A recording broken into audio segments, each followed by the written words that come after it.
Hey guys, Mario here. So today and in a year full of twos, I want to talk to you guys about something that comes in pairs. Today happens to be a palindrome, as well as all week we have palindromes, which can be read forwards and backwards, and yes, it's hysterical and kind of cool.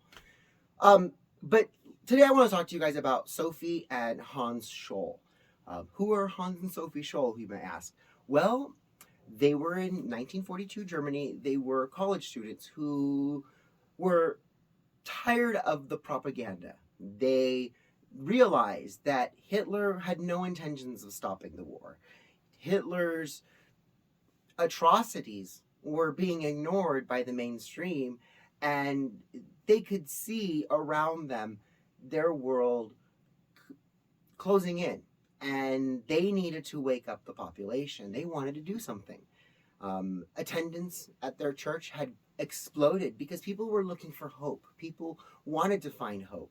And these two young Christians, these Lutherans, decided that they needed to speak up. And what did they do? Well, they asked for donations from their local businesses and churches, and they got a printing press and envelopes and paper and stamps. And what did they do? They produced flyers. They produced 5 flyers that got mailed out to every important person that they knew, as well as distributed among campuses, trying to wake up the sleeping population. By the 6th pamphlet, when they were trying to distribute them on campus, Sophie was seen by a security guard. She was apprehended. Her brother was apprehended as well. In the middle of the apprehension, he was trying to swallow a note that had their best friend's name on it and also associate, and got that out of his mouth. And all 3 of them actually were arrested. But we're talking about the brother and sister today because today we're talking about twos. And it's not to diminish the third person's involvement because all 3 of them did lose their heads.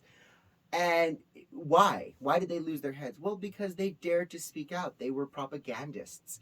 And Sophie, who loved water and loved the symbolism of water, one of the last things she said before they executed her was, our deaths will make waves. And waves they did, because the White Rose still exists. The White Rose is bigger, stronger, and badder than ever. The White Rose no longer distributes pamphlets, we distribute stickers. And I say we because anybody can be a member of the White Rose. The whole point of the White Rose is to wake up people's minds, let them know to stop following the money, or maybe start following the money, so that you know what's going on. The fringe minority is not minority. We're just unprotected. And that's the truth, because we see the people getting arrested in Canada for supporting the truckers, having their bank accounts seized.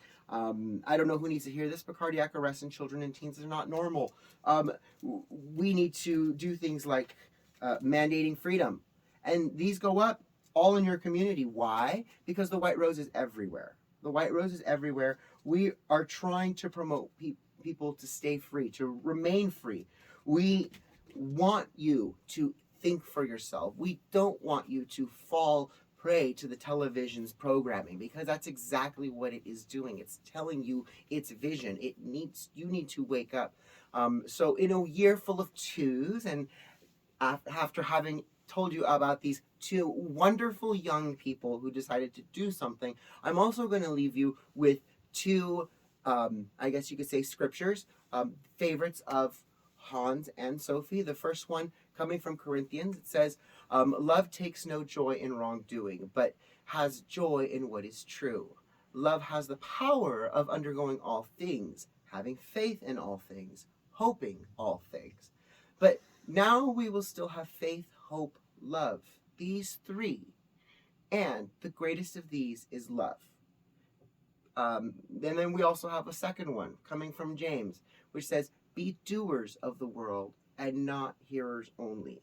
These 2 scriptures very much inspired these young people, and I hope that they inspire you too, to become doers of the world. We want to see more people out there supporting the trucker convoy. We want to see more people out there supporting the parents who are speaking against the school boards. We want to see more people speaking out to City Hall saying, hey, pass this ordinance. Hey, protect my rights. We need to see more people out there, and you have to do this with the greatest of love. because the darkness cannot take a hold if what you do comes from here. I love you guys all. I'll talk to you guys soon. Mwah! Bye, guys.